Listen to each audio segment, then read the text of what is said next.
ನಮಸ್ಕಾರ ಎಲ್ಲರಿಗೂ welcome back. ನಾನು ಮಂಜು, ನೀವು ನೋಡ್ತಿದ್ದೀರಿ ಮಂಜು ಸ್ಟೋರೀಸ್. ಫ್ರೆಂಡ್ಸ್, ಇನ್ನು ನಮ್ಮ RCB ತಂಡ ಮ್ಯಾಚ್ ಪ್ರಾರಂಭವಾಗಲು ಕೇವಲ 9 ದಿನಗಳು ಮಾತ್ರ ಬಾಕಿ ಇದೆ ಅಂತ ಹೇಳ್ಬೋದು. ಇದೇ ಮಾರ್ಚ್ 22ನೇ ತಾರೀಕಿನಂದು ನಮ್ಮ RCB ತಂಡ ಚೆನ್ನೈ ಸೂಪರ್ ಕಿಂಗ್ಸ್ ವಿರುದ್ಧ ಮೊಟ್ಟ ಮೊದಲನೇ ಪಂದ್ಯವನ್ನು ಆಡ್ತಾ ಇದೆ.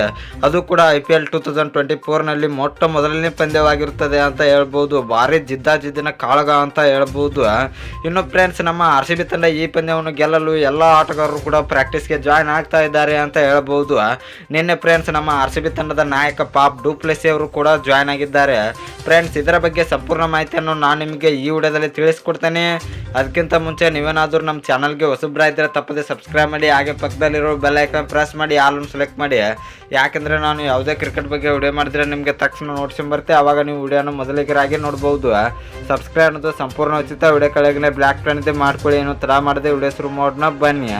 ಇನ್ನು ಫ್ರೆಂಡ್ಸ್, ಪಾಪ್ ಡು ಪ್ಲೆಸಿ ಅವರು ನಿನ್ನೆ ನಮ್ಮ RCB ತಂಡದ ಪ್ರಾಕ್ಟೀಸ್ ಕ್ಯಾಂಪ್ಗೆ ಜಾಯ್ನ್ ಆಗಿದ್ದಾರೆ ಅಂತ ಹೇಳ್ಬೋದು. ಇವರು ನಮ್ಮ RCB ತಂಡದ ನಾಯಕ ಅಷ್ಟೇ ಅಲ್ಲದೆ ನಮ್ಮ RCB ತಂಡದ ಬೆಂಕಿ ಓಪನರ್ ಅಂತ ಹೇಳ್ಬೋದು. ಇನ್ನೊಂದು ನಮ್ಮ RCB ತಂಡದ ವಿರಾಟ್ ಕೊಹ್ಲಿ ಅವರು ಒಂದು ಕಡೆ ಬಲ ಆದರೆ, ಇವರು ನಮ್ಮ RCB ತಂಡಕ್ಕೆ ಮಾಸ್ಟರ್ ಪ್ಲ್ಯಾನ್ ಅಂತ ಹೇಳ್ಬೋದು. ಯಾಕೆಂದರೆ ಇವರ ಪ್ಲ್ಯಾನ್ ಮುಖಾಂತರ ನಮ್ಮ RCB ತಂಡಕ್ಕೆ ಸಾಕಷ್ಟು ಪಂದ್ಯಗಳನ್ನು ಹೋದ ಸೀಸನ್ನಲ್ಲಿ ಗೆಲ್ಲಿಸಿಕೊಟ್ಟಿದ್ದಾರೆ. ಅಷ್ಟೇ ಅಲ್ಲದೆ ಬಿಗ್ ಹಿಟ್ಟರ್, ಸಿಕ್ಸರ್ ಕಿಂಗ್ ಅಂತ ಹೇಳ್ಬೋದು. ಇವರ ಬ್ಯಾಟಿಂಗ್ನಿಂದ ಈ ವರ್ಷ ಸೆಂಚುರಿ ಹರಿಯಲೇಬೇಕು. ಹೋದ ಸೀಸನಲ್ಲೂ ಕೂಡ ಬರಲಿಲ್ಲ, ಈ ಸೀಸನಲ್ಲಿ ಸೆಂಚುರಿ ಬರಲೇಬೇಕು ಫ್ರೆಂಡ್ಸ್. ಇನ್ನು ಪಾಪ್ ಡು ಪ್ಲೆಸಿ ಅವರು ನಮ್ಮ RCB ತಂಡಕ್ಕೆ ಜಾಯ್ನ್ ಆಗಿದ್ದರ ಬಗ್ಗೆ ನಿಮ್ಮ ಅಭಿಪ್ರಾಯ ಏನು ಎಂಬುದನ್ನು ಕಮೆಂಟ್ ಬಾಕ್ಸಲ್ಲಿ ಕಮೆಂಟ್ ಮಾಡೋದ್ರ ಮೂಲಕ ತಿಳಿಸ್ಕೊಡಿ. ಇನ್ನು ನಿಮಗೆ ಇದೇ ರೀತಿ ಕ್ರಿಕೆಟ್ ಮತ್ತು ನಮ್ಮ RCB ಬಗ್ಗೆ ಅಪ್ಡೇಟ್ಸ್ ಬೇಕಾದರೆ ನಮ್ಮ ಚಾನಲ್ ಲೈಕ್ ಮಾಡಿ, ಶೇರ್ ಮಾಡಿ, ಸಬ್ಸ್ಕ್ರೈಬ್ ಮಾಡಿ, ಬೆಲ್ ಐಕನ್ನು ಆನ್ ಮಾಡ್ಕೊಳ್ಳಿ. ಕ್ರಿಕೆಟ್ ಬಗ್ಗೆ ಜಾಸ್ತಿ ಅಪ್ಡೇಟ್ಸ್ ಬರ್ತಾ ಇರುತ್ತೆ, ಅದಕ್ಕೆ ಸಬ್ಸ್ಕ್ರೈಬ್ ಮಾಡ್ಕೊಳ್ಳಿ. ನಮಸ್ಕಾರ ಫ್ರೆಂಡ್ಸ್.